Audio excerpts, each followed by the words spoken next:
be the same. But you see, which is why I think in the long run Democrats are in okay shape, because the anti-incumbency, comes and goes depending on what's going on, but the demographics are inexorable. And what you've got, yes, the young people didn't show up in an off year, hardly a surprise, you still saw in Virginia that McDonnell got no Hispanic votes, no black votes. I mean, he won with an overwhelming white vote, and the whites are just a smaller and smaller percentage of the electorate. And it's a structural problem for the Republican That's right. Party. Unless they can get to Hispanics, especially, and win some of those votes, they're not He won the going to get women's there. vote, which is the first time in a long time. And working women. He won working women. Despite the pieces. I want to bring Koki's point to George, because that does seem to be a structural problem for the Republican Party going forward. All the fastest rising voter groups are going Democratic. The Going Republican Party, overwhelmingly Democratic. yeah, even though they didn't show up this year, is older and whiter and more male.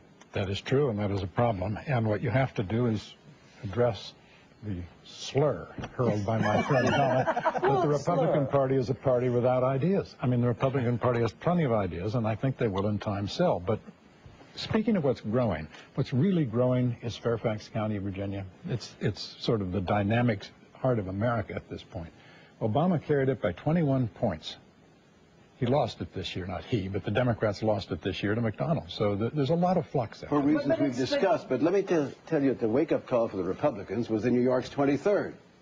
Just as Rush Limbaugh couldn't prevent the party from nominating John McCain, despite his best efforts, Glenn Beck, Sarah Palin, and the gang could not prevent that district, for the first time in 100 years, from going Democratic, because they had a candidate, well, he wasn't a Republican, I understand that, who was the Sarah Palin values, the robocalls and all of that. It didn't resonate. It doesn't resonate with independents. If the Republican Party follows the course of Palin and Beck and company, it's doomed. Let me pick up on that. I want to bring this to Frank, because they're not alone. Palin and Beck and Limbaugh. But no, there was also a protest on the Capitol grounds this week. With the Dachau, here's a sign saying healthcare and Dachau. And also John Voight. Take a look. All right.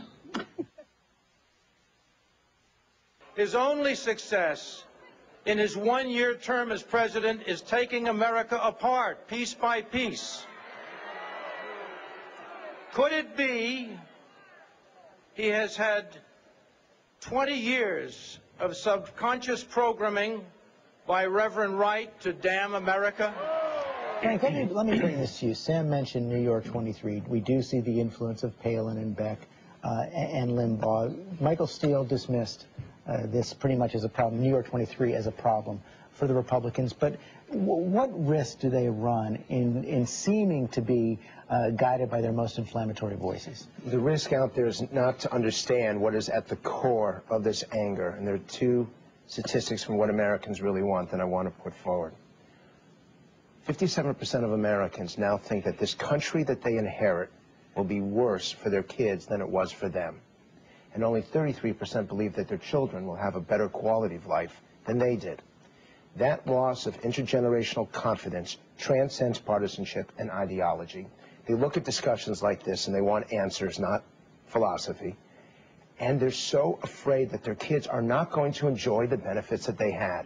And so both political parties have to address that, or we lose that American exceptionalism. But part of the exceptionalism is an optimism. Right. And hearing this kind of voice, I think it's cringe-making to hear somebody saying that he's been programmed by Reverend Wright to damn America. I mean, that is just, it's not, it makes you just feel very uncomfortable. And that is not where the future of any party is. Political nature that kind of rhetoric. abhors a vacuum. And there's a vacuum in the Republican Party right now, as there is every party the first year after a presidential loss. And we're waiting for new leaders to emerge. And they're out there. Oh, and there's a void of ideas, George. I mean, look at the Republican health care plan. I'm sorry to go back to your favorite subject, but, I mean, they put forward a plan this week at the 11th hour that only covers 3 million people. Democrats 36 million. That only takes care of $68 billion of the deficit. The Democrats, $129 billion over 10 years. So again, it's not just leadership; it's ideas. I rise to a point of order. The three Republican ideas that the vast majority of the country supports, and you people won't tolerate. Okay. One is tort reform. Your party's in such hawk to the trial lawyers, you can't stand tort reform that would reduce the $100 billion cost of defensive medicine. Okay, that's 1% of medical costs. But go ahead. You won't equalize, but it's a much larger percentage of Democratic contributions. You will not equalize the tax treatment of health care purchased in the private market with those who get through their employers as untaxed compensation. And most of all, you will not tolerate the idea of people being allowed to buy health care across party lines. If I live in New Jersey, state lines. If I live in New Jersey, I can buy a car in Pennsylvania. I can buy a mortgage in Wyoming. Why can't I buy health care? It's simple, George, because in certain states, you know, what we're going to do is open it up, the market to insurance companies that don't give you the same coverage, the same level of coverage, or the same options. And so people might shop. I don't have a problem with portability, George, but if it doesn't mean better quality and better access, then it's not real. You can't trust the individuals to shop for their health insurance? The Democrats on these issues have the voters. And the independents. I mean, on the issues right now, the majority of people are with the Democrats. You say there's a vacuum in the party. You say there's a vacuum in the party. Issues. But go back to the polling numbers. Obama's favorability approval on things like the budget, taxes, the deficit and debt are now into the 30s. And on health care, it's in very low 40s. Well, health care is right down the middle. He did have it. They did have it before, but they've been dropping. And when you introduce a bill that is, no exaggeration, this tall off the ground, and you expect, because the American people really do want to read this stuff, it's 1,900 pages. You can't get through it. The public looks at that legislation, and frankly, it makes them nervous. Well, it looks like Reagan's bill in the House in 1981 to lower interest rates. They even had it in the margin people's telephones number. You talk about a vacuum in the party. When I came to this town, there were people in the Senate, Republicans, Leverett Saltonstall, John Sherman Cooper, Clifford Case, later Tom Kuchel, Hatfield from Oregon, Chafee. Where are they today? They're not there because your party has driven out the moderates from the party.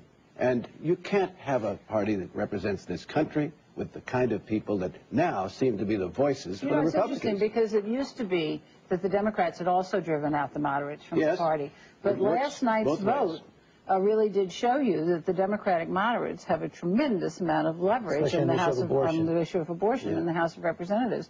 And much to the dismay of some of the liberals, they held sway on the question of keeping because parties can't exist abortion in this country, thank goodness, without attracting the great center. Don, I want to ask you about that because that was what finally put this bill over the top. On Friday, Speaker Nancy Pelosi realized that she had to give the pro-life Democrats, led by Bart Stupak, what they wanted, much tighter restrictions on public funding of abortion. They worked out a compromise with the U.S. Catholic bishops, but Speaker Pelosi did face a lot of anger from her pro-choice activists in the conference. Will this hold all the way through the process? Well, it might hold, George, but it will not be a pretty vote for many pro-choice Democrats. Look, this pretty much outlaws abortion for even people with private insurance. It's one thing to the existing federal law, the Hyde Amendment, I thought was sufficient, but clearly many of the pro-life Democrats thought that they needed to go further and denying women the ability to purchase this on the exchange, even using their own private funds. So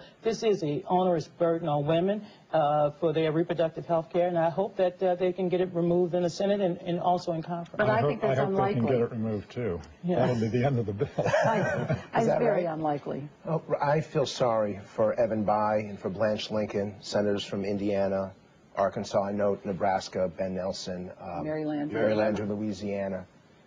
These states do not want this legislation, and they don't want it because of the personal cost and the cost to the deficit. They're conservative states economically, and a lot of senators are going to have to cast some very difficult votes in the next couple of months. They're going to be facing the argument that if they don't cast a yes vote, they're going to bring down the entire Democratic administration of President Obama. But then they have to go back to their constituents and explain why they added $1 trillion to the debt. But you know what? These are the same Democrats who supported that tax cut that put $5 trillion On the federal books. I want you to answer that. I want you to answer that in the green room. That's where you guys are going to have to continue this debate. You can get political updates all week long from us on abcnews.com.